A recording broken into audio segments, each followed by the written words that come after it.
welcome to the Northwest Pinball and Arcade Show. We waited a minute there because they're getting the live feed going. We are streaming these seminars out the way we've done for the past few years. My name is Jerry Thompson. I'm one of the volunteer organizers here, and this show is a non-profit show.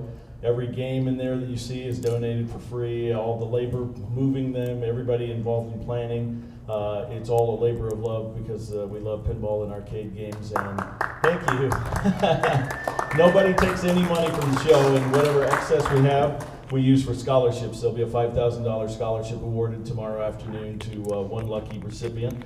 So I'm in charge of the departments of the show guide, the poster, and the seminars. We started this show in a pizza place up in Oak Harbor, and it kind of grew and grew every year. And so in 2008, we said, maybe we can have a real show. So we booked the Seattle Center, and we didn't know if we'd have 10 people or 100, and we had over 1,000 the first year. So it's been going strong ever since. But the first year, I got Steve Ritchie to come up here from California. And yes, he got a ticket on the way up here. So in 2009, I was thinking, who could I get now? Because we had a budget. The first year, we collected money from donors to pay for Steve's expenses because we didn't have a budget. So did you pay for his ticket? No. So Greg Freres had been at the Texas show, and he wrote this nice letter saying how much he enjoyed it and thanking the people. And I read it in Pin Game Journal, and I said, that's the kind of guy I'd like to ask. So I invited him, and then I thought, well, who can I have for a designer? And it made perfect sense because these two have done so many games together. And I've gotten to know them, and they're just great guys and been friends of the show for the last 6 years. So please welcome Dennis Nordman and Greg Freres. Thanks, Jerry. Well, that was nice. Thanks, Jerry. We appreciate that. And now we're co-workers, so we'll talk about that later. Thanks, everybody, for showing up here. Thanks, everybody that's listening online, watching online. We appreciate that, too. We're going to need a little sunscreen, I think, but we'll get past that. Maybe I could use a little color. But we're going to talk about some of the stuff that we've worked on in the past and hopefully have some fun in the process. So what we're going to do is just, a lot of people know us for our games, from the 80s and 90s, and so we're going to kind of go through this and talk about the evolution of the party animal as Charles Darwin might have kind of, looked at it a little closer. He's a party monster himself, if you didn't already know that. So this is breaking it down a little bit in the timeline. So, starting with Party Animal and working our way into when Bally and Williams collided back in 1988, and moving forward into the party era of our career. Before the party, Dennis, had some successes as well. He came in with a new idea and approach to cabinets at Bally, and they really liked what he brought to the table, so to speak. And we also, there was a lot going on back in those days. We were competing against video games. We were trying to reinvent pinball to a certain degree. So he came in at a pretty good time. So that was pretty good. What's that picture about? I don't even remember that. If you don't remember it, I don't know if I remember it either. I think that was for a bowling game. I'll give you that clue. A puck. Well, you have a bowling ball in your hand. It was a puck bowler that we did. Probably you people might remember the name of it faster than we would, but definitely those are what we call funny pictures, and we try to incorporate some of those here, depicting two of them. We used Polaroid cameras. Does everybody know what a Polaroid camera is? So yeah, we'd use Polaroid cameras to You could get your picture right away with those. It was amazing. And post it, oh no, you couldn't do that. So post it on the bulletin board is what we did. So we used funny pictures to help create artwork and use them as reference. So The one on the bottom just was a reference for Strange Science, so there's some similarities there. Anyway, I was hired in 1978 as an artist and a darkroom. Wait, that says creep? Did you do that? No. But I worked in the darkroom. I had a lot of background knowledge in color process, and my minor in college was graphic arts, so I learned a little bit about the process of getting art to the finish line for the printer. So that kind of is what got me hired at Bally. I did art for about 13 games through 1986.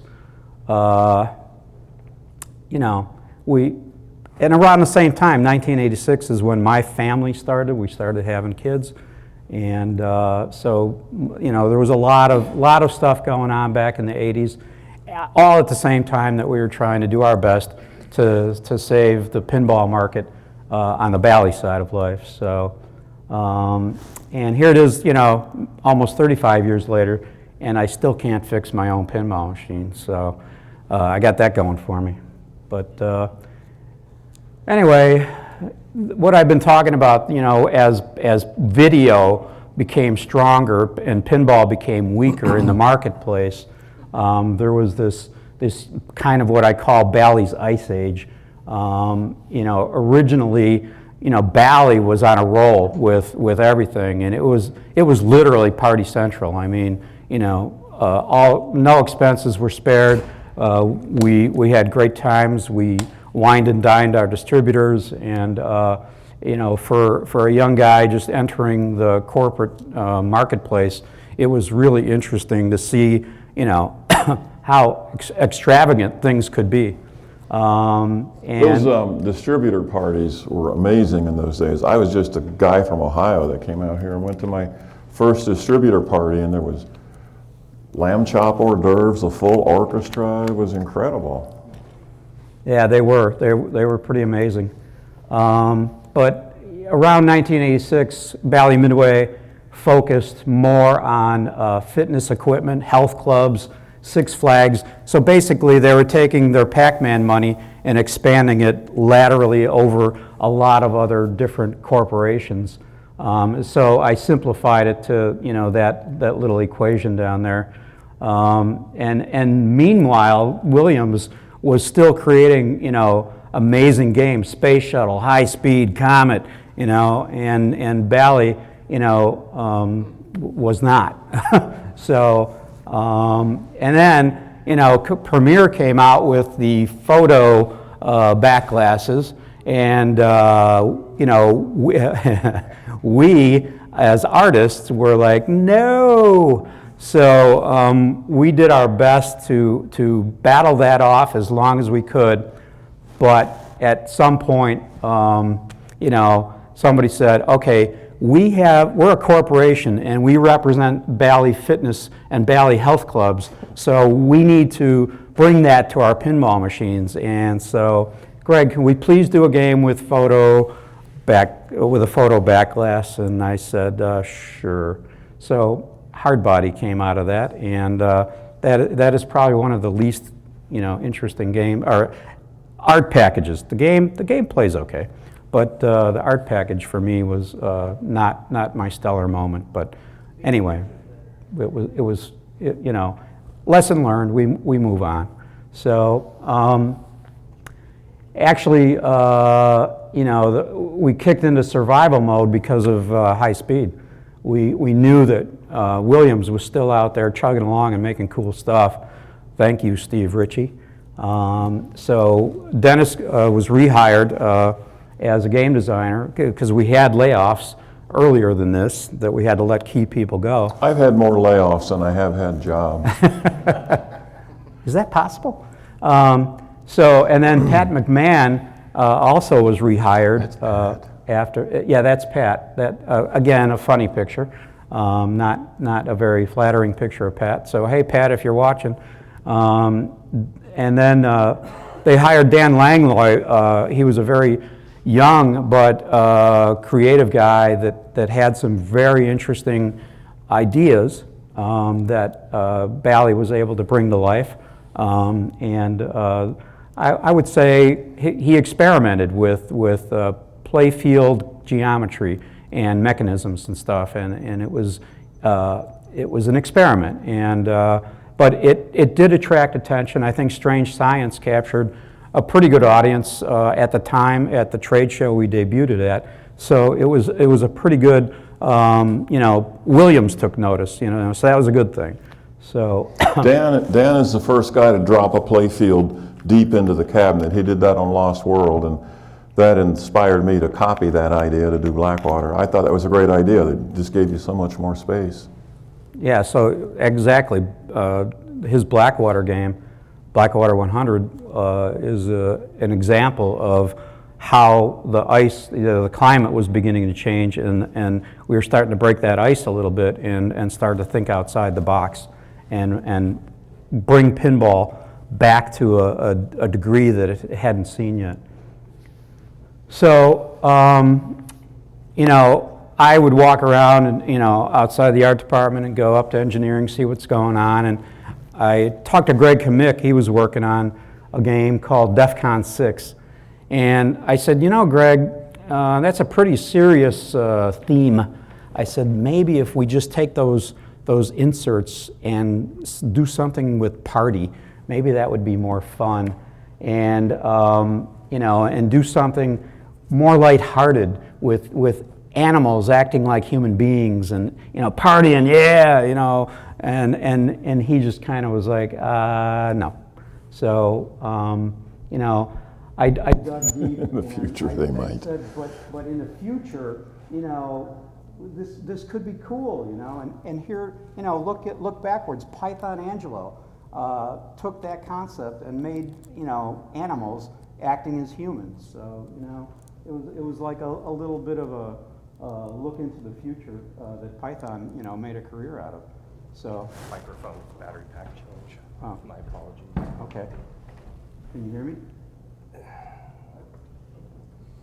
What? Does mine work? Yes. Yeah. Go ahead, Todd. All right. But is that working? Yeah. Okay. Where was I? So, yeah, we did that. With all that ice, let's have a party. So this is where it all started. So Dennis was actually in the room when I had suggested to Greg Kamick that maybe DEFCON 6 could be a party theme. And when Greg Kamick declined, he was right there to go, hey, I like that idea. After Special Force, I had no idea what I was going to do for another game, because Special Force being my first game, I used up all my good ideas on that game, and what am I going to do next? I had no idea. So that's why I jumped on this theme with Greg, and at the time, the term party animal was really popular in the mainstream media. Yeah, So that's where we came up with that idea. And with Pat McMahon on board, he was always great at cartoons. Cartoony stuff, yeah. Yeah, and so it was a natural combination of talent to bring this together. So, you got to remember this was like 86, so, and our influences were Chicago-based influences. So, of course, Animal House was a huge movie and still is, and that brought us to, we've got to come up with, something that feels like, a real party, a real college party and stuff like that. At Bally, we had quite a few parties through these lean years, our own parties, not corporate sponsored events. So when Skylab was falling, we had our own party called the End of the World Party. We all wore hard hats to the party or some kind of headwear to protect ourselves just in case Skylab fell on our head while we were partying. Then, there was another round of layoffs, announced previous to this, and we came up with, come on, I want a layoff party. So, all of these outside influences, corporate holiday parties at Bally included professional female mud wrestling. You might hear a little bit that, or ask Paul Freres about that, because he has an interesting story. But yeah, we just took all these outside influences and distilled them into the next, thing that we worked on. So yeah, over on the right side there, you've got Chicago radio was rocking at the time. You had Jonathan Brandmeier, Johnny B. You had Steve Dahl. He became nationally famous with his disco demolition thing at Sox Park. Buzz Killman was a sidekick for these guys. Joe Walsh, how you doing? It was crazy back then. So all those influences, helped. Hey, we're from Chicago, the Bears. We partied, when the Bears won the Super Bowl, and we haven't seen another win at the Super Bowl since. So, of course we partied for that one. So we paid homage to the best jukebox ever, the Wurlitzer, and F-14. We were still getting our arses kicked from Williams, so we tried. We had to keep trying. Go back to the previous one a moment. So the jukebox, it was. I just thought it might be interesting if you could allow the player to choose their own background music. And when I was at Bally the first time, I kind of proposed that idea to Norm Clark, who was head of design at the time, and Norm said to me, "What are we building, a jukebox or a pinball machine?" So nothing came of that during my first term at Bally. So at my second term, I was able to get the jukebox in the game. I wasn't thrilled with our sound system at the time, but you could pick 3 different songs. Do you remember what those songs were? Wipeout was one, right? Louie Louie? Louie Louie. It's hard to tell what they are. There's Pat's first sketch for Party Animal. It looks like it got thrown in the trash and somebody recovered it. I probably pulled it out. You probably did. And here's how those influences came about. Buzz Killman's signature press hat and harmonica, Steve Dahl's signature Hawaiian shirt, Brandmeier's signature phrase, and Jim McMahon's jersey. And we also added "How you doing?" And I think you can do that, right? How you doing? Yeah, so that was from Joe Walsh. So that's how it all added up. But there's the play field with the jukebox. I think there was a frog on there too, right? Oh yeah, that was my first. Yeah, that was. Then later on Scared Stiff, I revisited that and made it a little better. Jumping spiders. So after all that, worlds collided in July of 1988, and we got informed that we were being bought by Williams, which wasn't a bad thing. It was, that sounded like fun to me. But it's a classic Darwinian moment, in the evolution of history, especially pinball history. And, we just, it allowed us to accelerate and become better at what we did. It really allowed us to use, what we had brought from Bally and bring it into Williams, and with Williams technology and their great support of engineering, it was really a good thing that this happened in 1988 for all of us. So when the dust settled in early '89, Dennis asked, about getting the Teenage Mutant Ninja Turtle license.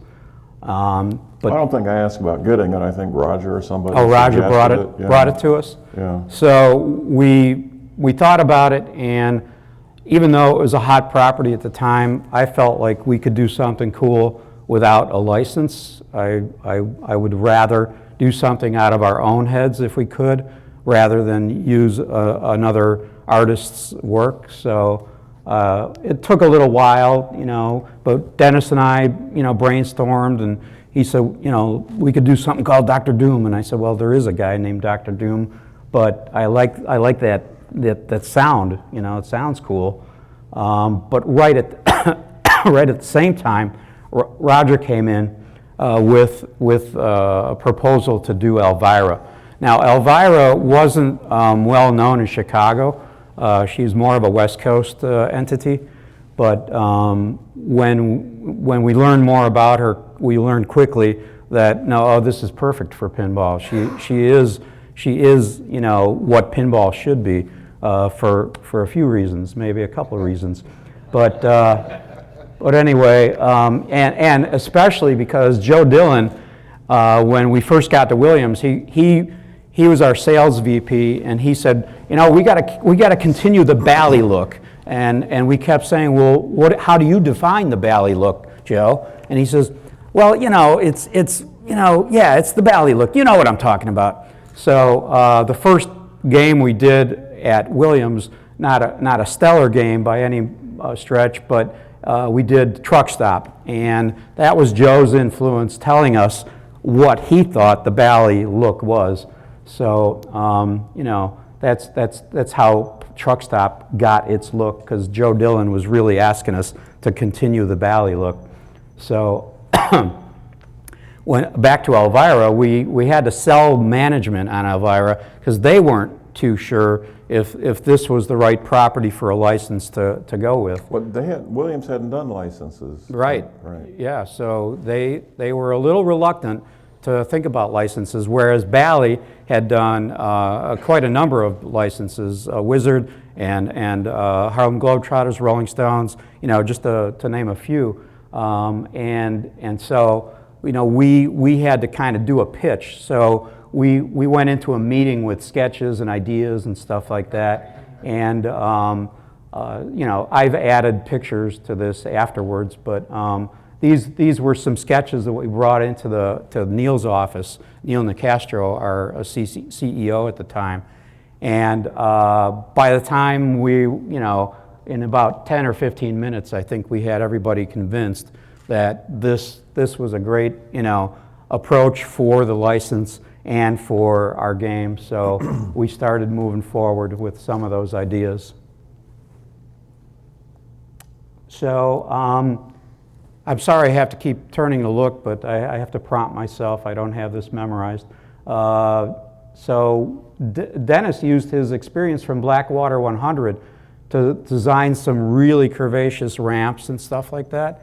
So you know, we just wanted to keep this idea of a party going, but take it to the next level. So after Party Animal, what's the next logical step? Party Monsters, you know. So we moved into the Party Monster category with this one, and because you know, Elvira was really open to all this too. Cassandra was like, hey, you guys know your business. She goes, I know my property, and she just let us have free reign. So when we came back to her with the Party Monsters pitch, she was all over it. She said, oh, that's perfect, we love it, you know. So we got to move forward, even with, you know, with her blessing, of course. Again, funny pictures, Polaroid pictures of people in the offices at Williams that you know, helped us out, including our own selves. But you know, and Jim Patla pretty much remained Jim Patla on the back glass. It pretty much looks like him too, as Dracula. And then there was a break in the action. A funny pun, a break in the action. Yeah, so you lost your dirt bike at 65 miles per hour, and you've heard. I used to race motocross a lot. Yeah, how many people haven't heard this story before? Yeah, if you've heard it, I won't say it again. Yeah, now there's a few people that have not heard it. All right.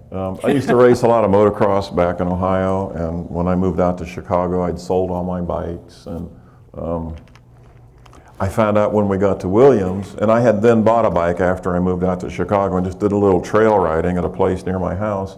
And I found out Steve and Mark liked to ride, so they knew this place down in central Illinois, Buffalo, Starved Rock. It was around the Starved Rock State Park area. And so we were all just riding. I was the last one. We popped out of this trail in the woods onto this nice two-track, we call it, which is like a Jeep trail or something. And so I decided I'm going to show off, and I just blow past Mark, and that was my own stupidity because I wasn't watching the trail. And as soon as I passed Mark, there was a right angle turn to the right, which I couldn't possibly make, and I hit the rough stuff on the outside and went over the bars, and I heard a loud noise, and next thing I know, I'm laying there, and my left leg is just bent in a V shape, my left femur.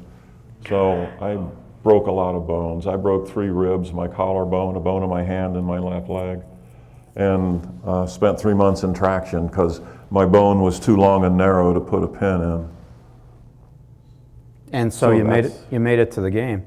we Yeah. added little touches to the game. So there's a that- lot of little broken bones in the game because of Right. that experience. Yeah, and Nordman's broken. Oh, look, I misspelled it. It says Nerdman's broken ribs. What a mistake. Yeah. So anyway, So anyway, I don't ride dirt bikes anymore because my wife is sort of against it for some reason. yep. And we got, so in that time period when he's in traction and his leg is up here and the rest of them is down here, we had Meetings. Mark Panaccio, our game programmer, and I had to go to the hospital pretty much every night for about 3 months. And he's got a morphine drip happening, and Mark and I are going, so we got this idea for a rule, and it's going to do this, and he's like, that's good. And It wasn't that bad. yeah, well, you weren't there. I wasn't there. So that was challenging, to say the least. Maybe that's why that game was so popular, because I really had nothing to do with it. Anyway, but we got great support from the Ritchie brothers, from Jim Patla, Yeah. to pick up the slack when he was absent. So it was it all worked out, thank God, and we moved the game to the AMOA show. We got voted best new equipment. Pinball First time. had And not since- won best new equipment at the AMOA show in a long time. So this was like a real nice little thing that happened to pinball right then, because all of a sudden the industry recognized pinball as like, oh, this thing is voted best new equipment. So we couldn't have been more touched by that. And it was a lot of hard work and dedication to get there, and we just were excited. We had a great turnout. Elvira showed up. We were in Las Vegas. We walked through the casino with Elvira. It was an amazing payoff for the work that we put into the game. And When we walked with Elvira when she was going to make her appearance at our booth, and we got to our booth, we just couldn't believe it. There was lines a block long surrounding the entire block of booths there. How many people were there? Anybody? Yeah, Jim was there. Good. You remember that. You weren't there, Gary? So there you go. What a team. We had Tony Pugh was our mechanical guy at the time. Chris Granner, yeah, great. I still, when I play that game, it's like, it's such a bouncy and happy tune in there. It's just fun stuff. Roger Sharp for bringing the license and getting all that accomplished, and working with Elvira to get her to come to trade shows and stuff. Awesome. And then, of course, we got to reach out to thank Jim Patla and the Ritchies. Linda Deal, who was a staff artist at the time, helped out with some of the artwork. Kevin O'Connor helped me out with inking some of the back glass and the cabinet sides. And so, yeah, Paul Barker in-house, all great support staff, and it's like, it just came together, and it was one of those times where, we couldn't have been prouder. So that was the next step in the party, and this was the party that happened afterwards. So good times had by all. So then, it was time to take a break in the party, the pure party sense, and we wanted to continue with a comic book theme, and going back to the Dr. Doom idea, And that was a play field that I had sort of half started, I think. Yeah, you and had I put it aside. I had the Mixmaster. Right. He had started the Mixmaster idea and stuff like that, and we decided that it wouldn't work for Elvira, so then we kind of used that as our focal point, as a starting point for the creative end of what this theme was going to be. So And we wanted to do a back glass that told a little story, like Right. a comic book would have. we really wanted to pay homage to comics, and I've said many times that my influence in my career, as a kid, I wasn't a comic book collector, but I read Mad Magazine, very secretly. I'd buy it bring it home and make sure Mom didn't see it, And it's definitely, you know, that's the kind of approach I bring to pinball, is my Mad magazine, you know, secretly reading that magazine back in my youth. So this was a rough sketch for the first game. That was probably the first sketch of Dr. Dude I did, which was really scary. And we proposed it at an engineering meeting, and we did the whole pitch with, yeah, it's this guy, and we went through the whole thing, and Steve Kordick went, I don't know what the hell you guys are talking about, but whatever it is, it sounds good to me, so just go ahead. So thank you, Steve. You know, we got to do something that was pretty unique, and we had a lot of fun working on it. And again, we always say that if the design team is having fun making the game, we always see a correlation that the audience will have fun playing the game. So that's always an important factor in the design process. So yeah, this is like, you know, all the influences that I was talking about earlier. You know, we kind of just thought about all these different things, you know, David and Goliath, you know, the big guy, the little guy, Dr. Jekyll meets Mr. Hyde, which also relates to the original Nutty Professor by Jerry Lewis, the Mad magazine influence, of course, and then Bill and Ted's Excellent Adventure was kind of like, you know, timely at that point, and so we just figured let's mix all this up and bring it together. The other influence was this weird little movie called Earth Girls Are Easy, and when I watched that movie, I actually heard the words Dr. Dude spoken, and that was like, wow. I didn't even know that. Yeah, so you know, when I heard that and Dr. Doom, Dr. Dude, it just kind of really all came together. So we revised the pitch with a little Earth Girls or Easy Earth Girls included. So there's the Mixmaster. That's the early Mixmaster on the upper left. That's the early jumper bumpers too. Yeah, right. And you know, it's all science. We have. I got a circle around on the lower left. We didn't have the Big Shot yet, so we had these little toys from the video game called Trog. So we just kind of put him in there as a placeholder. And then another funny picture of Greg trying to, you know, do something for the backlash there, and with Polaroid in one hand, but you know, a hand pose in the other. And then we brought it to New Orleans, and what were we up against? We were up against Bart Simpson, but it was a nice opportunity to meet the creator of The Simpsons, and you know, that picture for me is like, you know, I've got that on my desk at work just to remind me, hey, it's cool. So our influence came full circle on this game because Jonathan Brandmeier from Chicago wanted a pinball game for his new TV show. He was going from radio to TV, or at least going to try, and he wanted his own pinball machine for his TV show.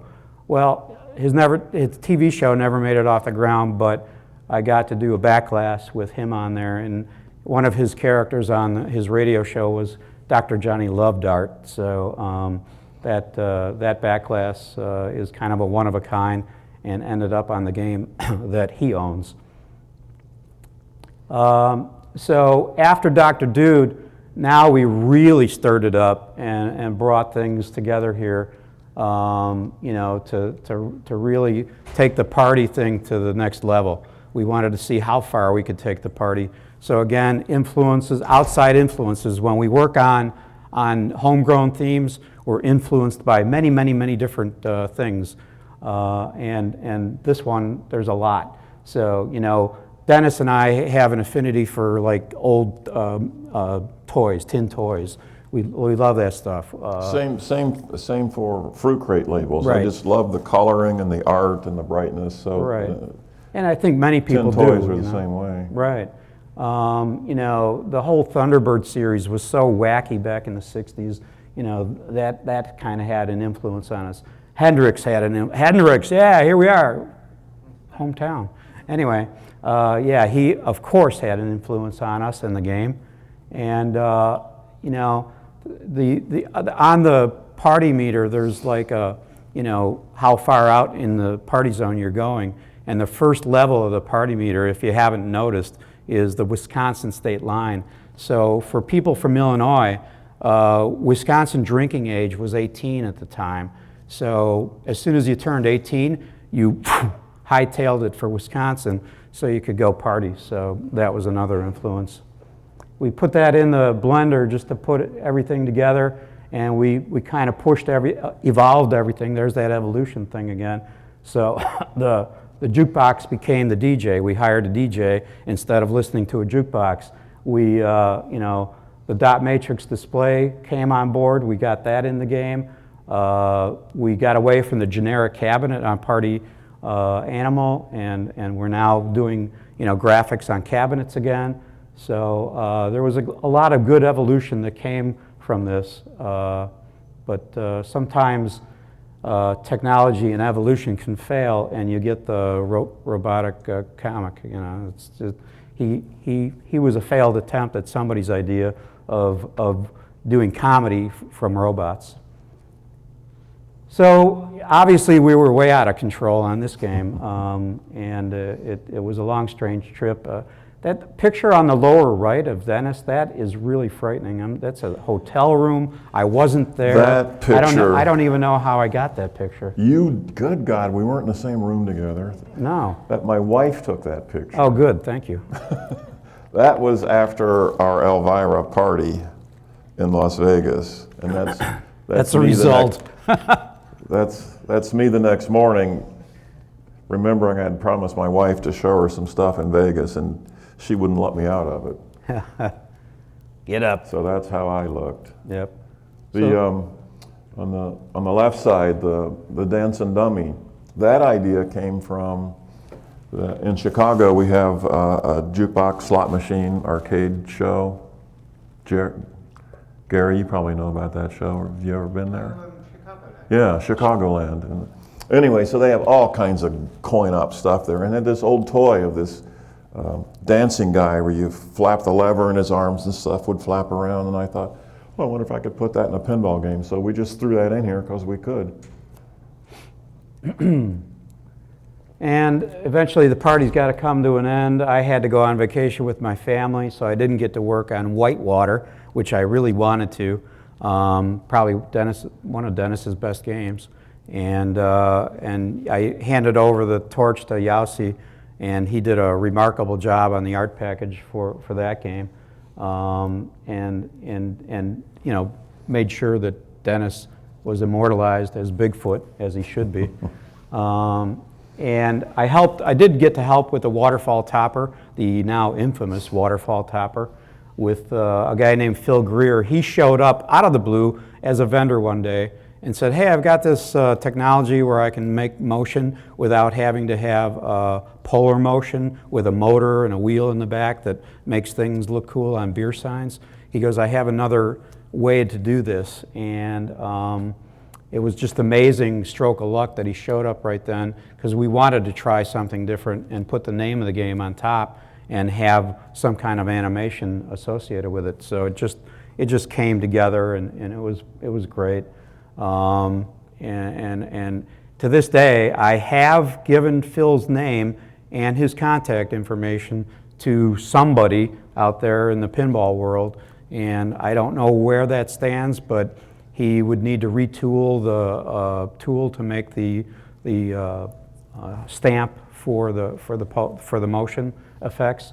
I don't know if anybody's ever connected with him, but it sounded like he was willing to help out, so it's still out there if he's still around. So somebody could make that happen somehow. Anyway, Dennis moves on to Indy 500 and Demo Man, and I moved on to working with Steve Ritchie on a couple games. So the party was certainly over for us. But then we proposed this idea to management a couple years later and said, we'd like to do Elvira again. And engineering was like, no, you already did Elvira, you don't have to do that again. And we said, no, we can make it better. We've got ideas to definitely take it to the next level. So we gave it a shot. They let us take a shot at it.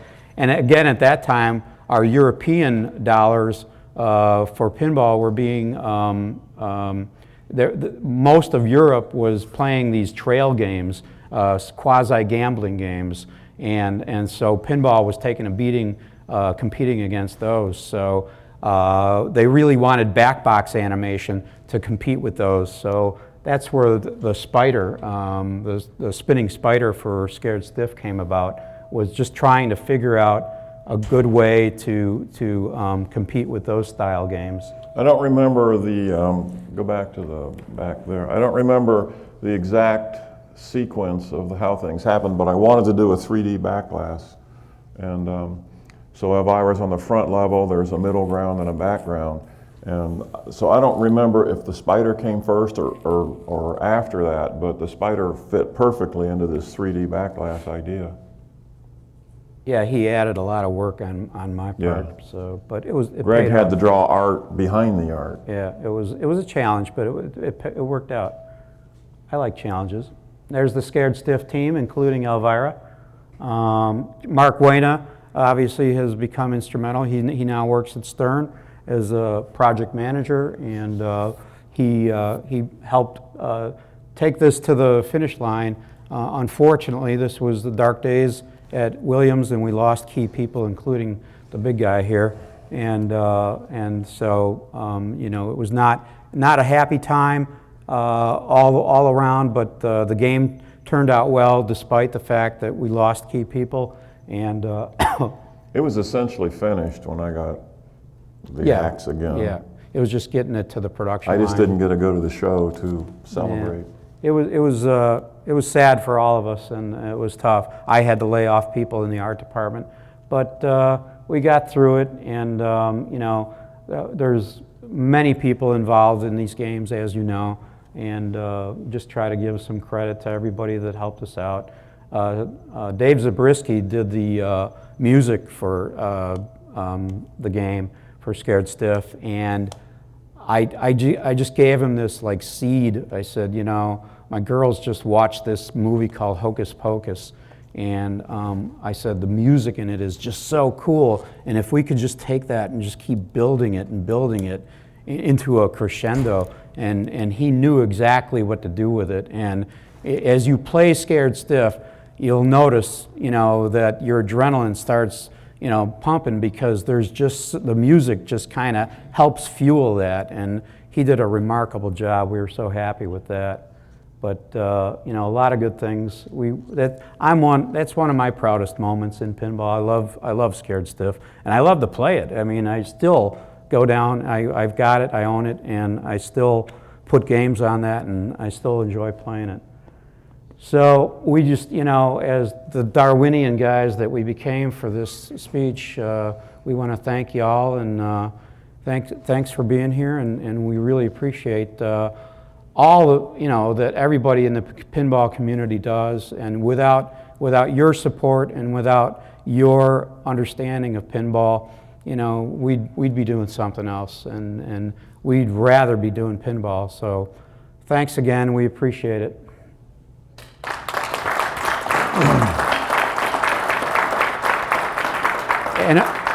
And of course, if you have any questions, we're here to. Do you have any questions, Gary? No. We have a question from our online audience. All right. Wondering, Dennis, if you're going to go to the Dutch pinball. Did I get that right? To the show? The Dutch pinball show, Chris? The Dutch Pinball Open. Wondering No. why you're not going. Oh, ouch. I'm not going. When I traveled to England, that was my last overseas travel. Not that once I got there it was wonderful, but 8 hours on the plane with no place to put my legs, that wasn't a fun trip for me. Maybe we could crate you up and send you If you out could, there. yeah. Well, I'm trying to limit my travel in my old age. Sorry. How'd you get here? Hello? I'm in the seminar You now. pushed. So what's the future of pinball?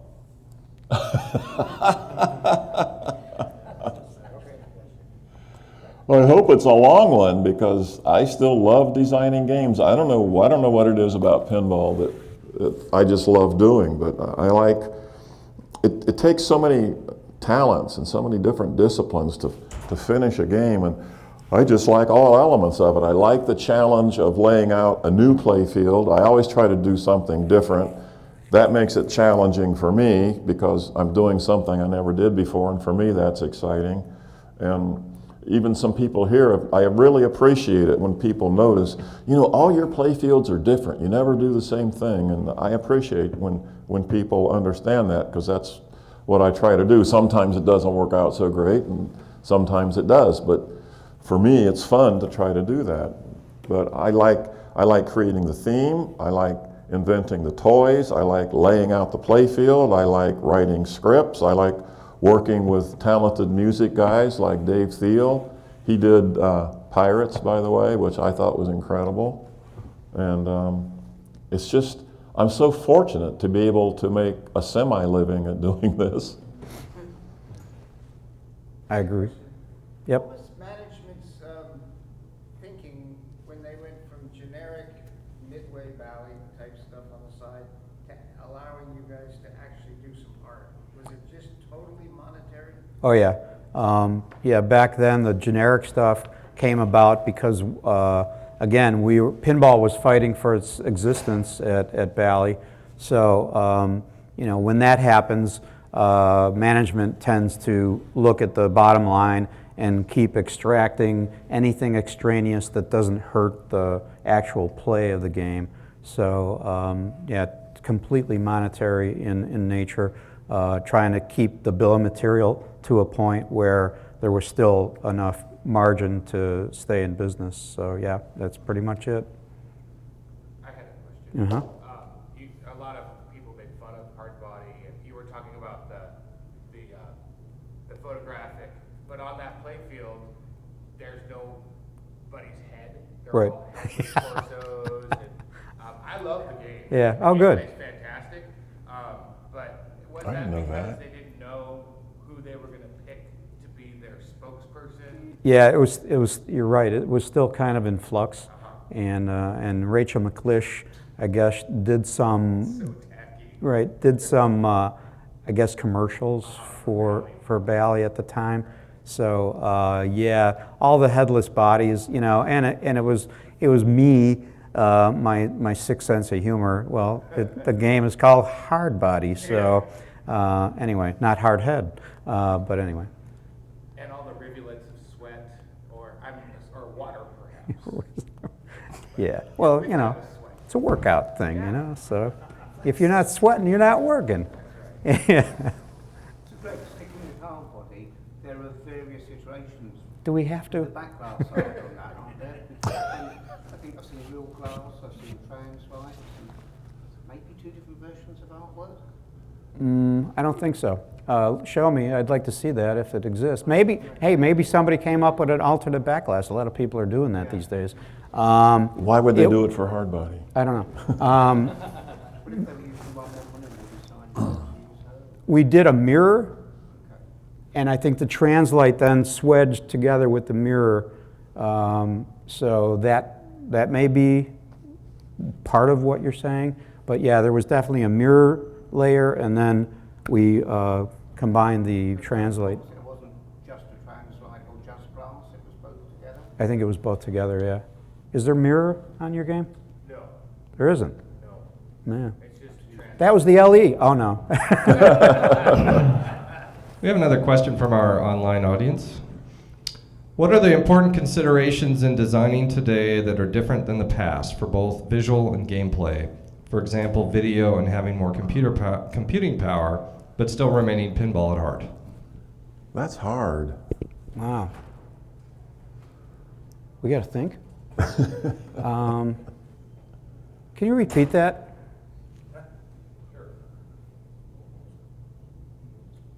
The question was, what are the important considerations in designing today that are different from the past, both visually and based on gameplay? For example, having video and having more computing power, but still remaining pinball at heart? Right. I think it just, it kind of automatically remains pinball at heart because you've got the physical ball, you've got the flippers, and you have shots you have to make. The computing power enables us to enhance our storylines so much more than in the early days, like for Blackwater or Party Animal. We didn't have a lot of depth of rules in those games, and the music wasn't all that great. So it just allows us to do so much more than we could before, which makes the development cycle longer and it's harder, but it's a challenge, an interesting challenge to do it. But I think the nature of pinball is just always going to be pinball, no matter what kind of fluff you put on it with animations or I think all that stuff just enhances the basic pinball idea. Yeah, and the advent of video, that obviously brings a new element to the attraction of pinball, and it adds a layer of complexity to it as well for our design and our workload and throughput. But it definitely gives us a chance to enhance the experience of the whole game, both audio and visual and then mechanical. There's something to pinball that we're so happy for this resurgence right now on many levels, and it's really heartening to see the young people, and I mean people going to the barcades now, that are actually, maybe experiencing pinball for the first time in their lives and realizing that, wow, this mechanical device is pretty cool and a lot of fun. And, we just want to make sure that with the technology that we're given now, we can certainly, make the experience that much more richer for the game. That said, our next seminar later this afternoon about Whoa Nelly is us kind of looking at all that and going, pinball is fun, it's been fun for a long time, and so, even with technology, our goal was to scale that back a little bit and still have a good time with the product and with the nature of the mechanical part of it, and with less storytelling capabilities. So that provided an interesting challenge for us. We just wanted to reduce it back to its basic level, and the basic rule that's always been in every game design is simple to understand but difficult to master. And that's what we did with Whoa Nelly. My analogy of modern games and the Whoa Nelly game, modern games are like Formula One race cars. They're the best, they're the top of the line, they're very detailed and intricate, and not everybody in the world can handle a race car like that. Most people could have fun on go-karts. So my analogy is that the modern games, like what Stern is doing, and even Pirates and games like that, they're for people with a lot of experience. They're kind of intimidating. If you're a new player or a casual player, you walk up to those games, you don't really know what you're supposed to do. And so Whoa Nelly is our attempt at trying to attract more casual players and new players with a game that's simple to understand but difficult to master. There's a lot more people that can handle a go-kart than there are Formula One race car. Did you play the Bride of Pinball 2.0? No, I haven't played that. It's pretty awesome what they've done to it. That's good to know. So what does the next year hold for you in terms of pinball? Wish I knew. I have a new game that's finished. It's playing. It doesn't have finished software. John Yowsey has done the art. It's original theme that I created. It's a science fiction theme. My next steps, I'm not sure, but I'm certainly not going to take deposits from anybody and promise to build a game. I don't know exactly my next step, but hopefully, sometime this year, maybe next year, it'll see the light of day. Time for one more question. Cricket, cricket, cricket. All righty then. Greg, Wait, there's one more. I think we generally know you as a pinball artist, but clearly from your presentation today, you're like artist plus. And it seems like you get your hands into the design of the game element. Greg is the only artist, I've worked with a lot of artists, they're all very talented. Greg is the only artist that I've worked with that gets involved with the game itself and has a zillion great ideas. That's why Greg and I work together, because our little warped brains are kind of similar. So what job title would reflect the combination of what you bring to St. Party's? Artist game designer. Sure, I like that. Yeah, I always think of it as like a co-design, you know, and Steve Ritchie has also said nice things in that same vein, you know, and he appreciates the fact that I get in there and go, really, that's really what you want to, you know, and half the time I'm wrong, most of the time I'm wrong, but you know, he listens every 10th time, you know, so, and that's good, you know, so it all works. You good at reading lists? You good at reading your lists? Oh yeah, yeah, we get along just fine, and you know, yeah, it works. Well, I'd like to give you a personal thank you for Party Zone. Well, thank you. Yeah, one of our biggest Party Zone fans, Gary Flower. Hendrix on it. Right, How can you go wrong? right. Thank you. Oh, one more? Hey, Butch. Pinball designer and pinball artist, when you guys work together, how much do each of you go into the other one's realm? A lot. How much do you have on the game and how much does he have on the artwork? I'd say it's Yeah, it goes- probably 50-50 Goes with us. both, yeah, it definitely goes both ways, you know. That's why we work so well together, is that, you know, like he said, we both have kind of a different warp to our brain, and when you bring those two warps together, it just kind of fits together. So, you know, if he's got visual ideas, I'll listen, and if I've got, like, you know, any physical layout ideas, you know, he'll listen. And we don't always execute, but we're always listening to each other and making sure that, you know, this is the best approach. And, you know, The exception or the rule when it comes to that? it's what? Are you exception or the rule when it comes to teams like that? I don't know. I would say there's a lot of teams that work well together, but you know, we've just had some good experience together. And you know, Williams, our time at Williams was very open to. I mean, obviously, like, you know, themes like Dr.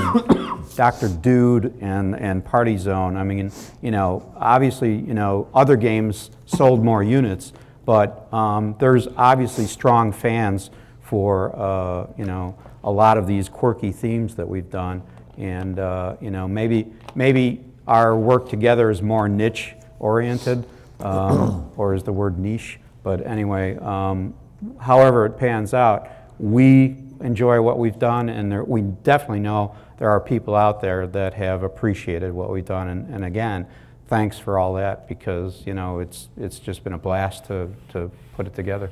I don't feel like I'm any kind of a game design expert. I'll listen to anybody's ideas on anything. Mark Wayna actually had a lot of input on Woe Nelly. As simple as that playfield is, some of his suggestions that were better ideas than what I had are actually in the game. We'll talk about that later. Okay. Thanks. Thank you. Yep.